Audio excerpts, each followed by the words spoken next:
pong aspect is mental dimension. First thing po na dapat pong ating pangalagaan ay yung mental po nating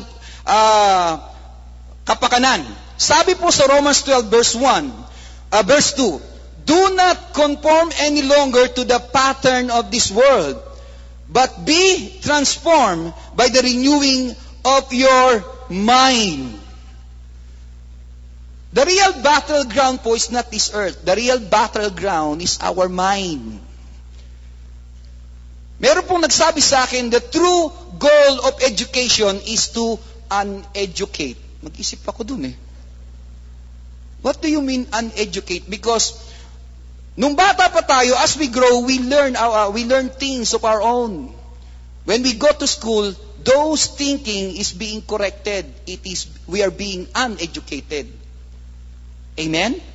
Yung po talagang goal, kasi meron kang sarili mong perception of the world. You have your own habit. You have your own way of methods and everything. Now, when you go to school, you are being disciplined of your thinking. Amen? Ngayon, bakit ko po sinabing mind? Alam niyo po ba na sabi ng Panginoon, do not conform. Ang unang-una pong gusto niyang baguhin sa atin is our way of thinking. Because the enemy is the king or the lord of deception. He uses things that we see, hear, or feel. Sometimes those things is not in accordance to the truth of God, but we cling to it. Amen? It's now embedded in our mind. Now God wants you to be transformed. And you know the way He transforms us? He transforms our mind by His living Word. Amen. He transformed because Word gives us ideas. Words inform us of things that we should know. Words communicates to us. Amen? That's why God says, I am the living Word. Christ Himself says in John chapter 1, verse 1, in the beginning was the Word, and the Word was with God, and the Word is God. And He said in verse 14, and the Word became flesh, and made this night be a night wherein which the Word of God will become flesh in our own body. Amen. Praise the Lord. So, meron pong, palakpakan po natin ni Panginoon. May tatlong paraan, may tatlong area wherein which we could renew our mind. Number 1 po is reading. Okay? Sabi po dito, there's no better way to inform and expand your mind than to get into the habit of reading the Bible and other good literature. Take note of this. The person who doesn't read is no better off than the person who can't read. Sabi mo nga sa katabi mo, nagbabasa ka ba ng Biblia mo? Huwag mo na sagutin. Huwag na. Amen? What do I mean when you say read the Word? Because it is in the Word of God that He reveals to you who you are, and what is your purpose. If you don't read the Word of God, you will live your life at a loss. You will live your life in circles. You will just weary yourself out.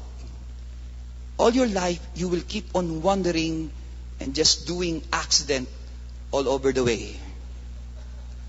Amen? Sinong gusto nito madisgrasya? Meron po ba? So it's important to renew your mind with the truths of God, not the truths of this world. Amen. Palakpakan po natin, Panginoon. It's the Word of God.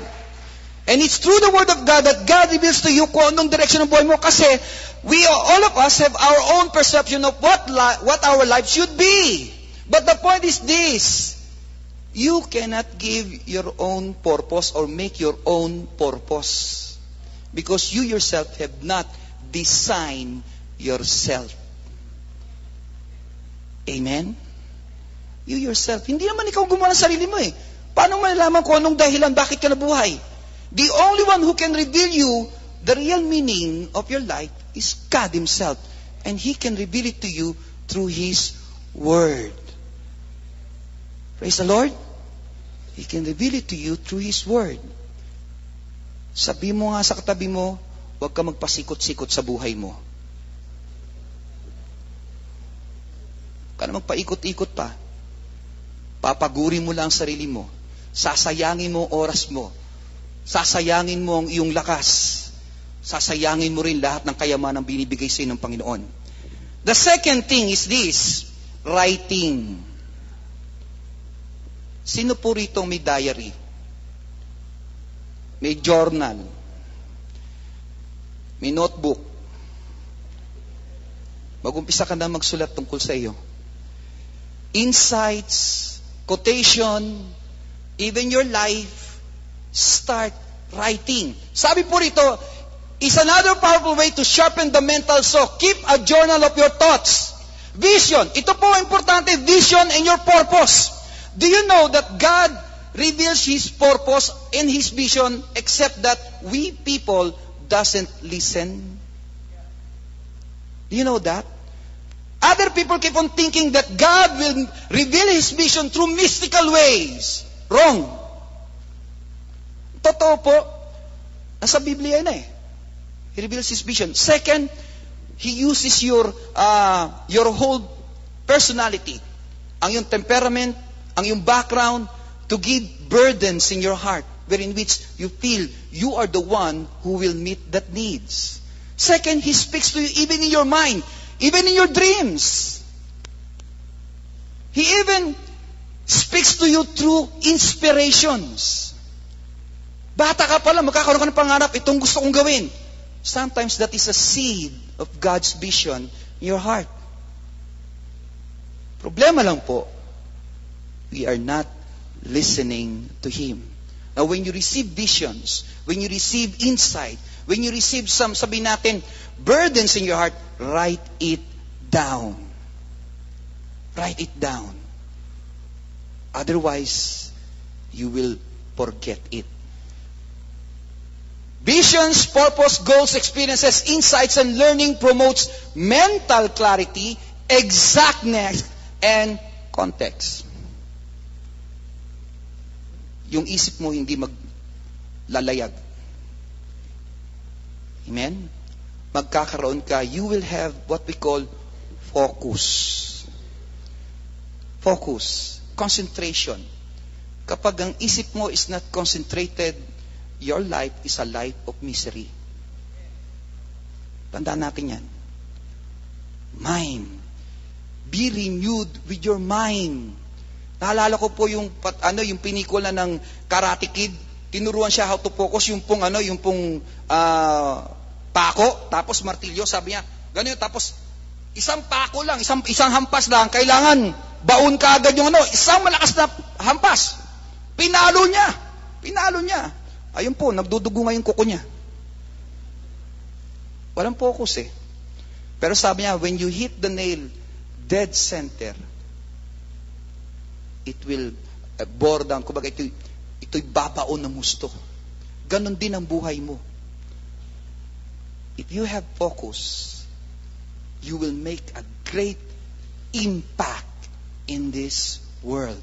And that's when God will tell you, you are the salt and light of this world. Amen. Amen. Have focus. Third, organizing and planning represent other forms of mental renewal associated with having a purpose and vision from God. Pag nalaman mo kung ano importante na sa buhay mo, all other things, itatabi mo na. All other things will be put into the shelves na. Anything that is not in accordance to your purpose, you will no longer give time to them. You will set the right priorities in your life. Praise God. Hindi ka yung tulad mga tao na inutusan bumili ng suka. 2 oras na, wala pa. Bakit? Nanood ng TV, mahi ka. Nanood ng, Meron pa yung